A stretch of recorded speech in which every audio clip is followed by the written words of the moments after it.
Yes, guys, welcome back to Absolute Football, and today we look at the original Soweto Derby making its return after 6 years. There's been 17 derby matches between the two sides, with the Buccaneers edging it with 8 wins to the 4 of Swallows and 5 drawn matches in total. The last two encounters date back to 2014, ending in a 1-all draw and the Swallows win. Pirates got their first taste of defeat last time out versus table-topping Sundowns. Before this game, they had won 6 and drawn 3, averaging 1.5 goals scored and 0.7 conceded goals per merge. Swallows sit second with the joint best defensive record in the league, and before this game, they had conceded just 5 in their 7 wins and 3 draws, averaging 1.6 goals scored and 0.5 conceded goals per merge. Few changes from both sides as Mhango and Monare came in for Maela and Pule. Last season's Golden Boot winner Mhango continues to start from the bench. Swallows had the one change. Basadine came in from Bokoma. Both teams lined up in what looked like a 4-3-3 on the ground, but Pirates would at times go to a 4-2-3-1. Lodge would drift infield while Euster had space to attack. However, that left gaps for Swallows to exploit, and Mukwena no longer has the legs to cover, and that meant Hoto was the go-to outlet in attack. The weather conditions made it difficult to move the ball on the waterlogged pitch, and both teams couldn't build up and would at times go long.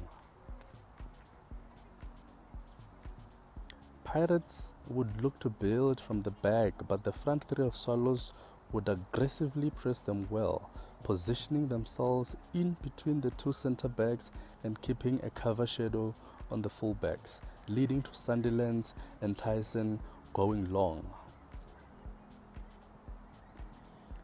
The width for Pirates came mostly from Hoto, as Lodge and Jukamanja were interchanging, and at times both were in the central zones, leaving the right flank with so much space for Euster to attack.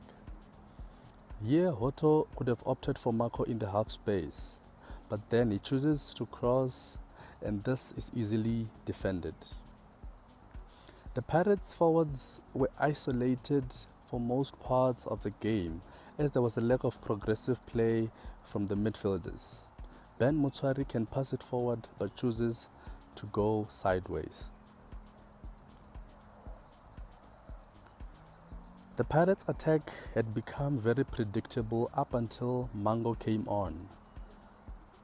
Mhango's introduction gave the Pirates' attack some life with his runs and driving at defenders, something we hardly saw for 60 minutes from Jukamanja. The entire Swallows defense now had to do some sweating.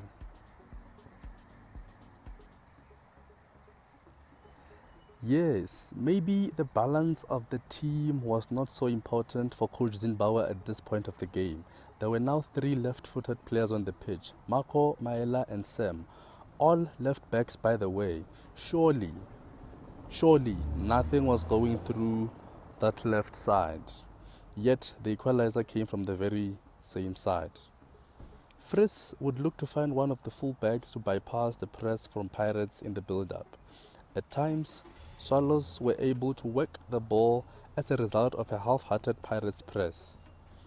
They would produce quick 1-2 touch passes to evade pressure and would look to release either of their wingers and would have joy as Euster and Mhango would venture forward and leave gaps behind.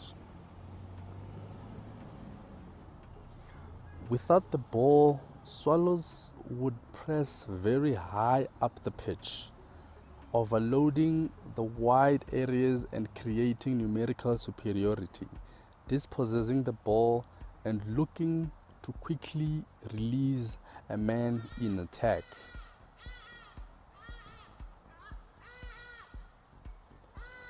Officiating levels in the PSL are worrying. A commission of inquiry really needs to happen within the refereeing department as soon as possible. The referee had a good view of the incident here. How this is a dive is baffling.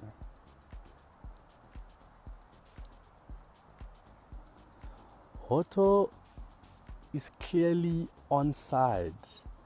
Critical stage of the game. A possible second goal and possibly game over. The linesman, however, gives an offside call. Our absolute man of the match goes to Ben, who tirelessly ran and got dirty in midfield throughout the game. He also got a reward for his efforts with a goal that deserved to be a match winner. Unfortunately, it was not meant to be.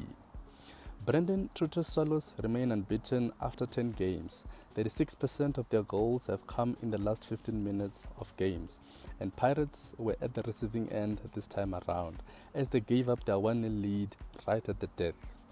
As for Pirates, they have taken the lead 6 times and have conceded an equalizer on 3 occasions, which is very worrying.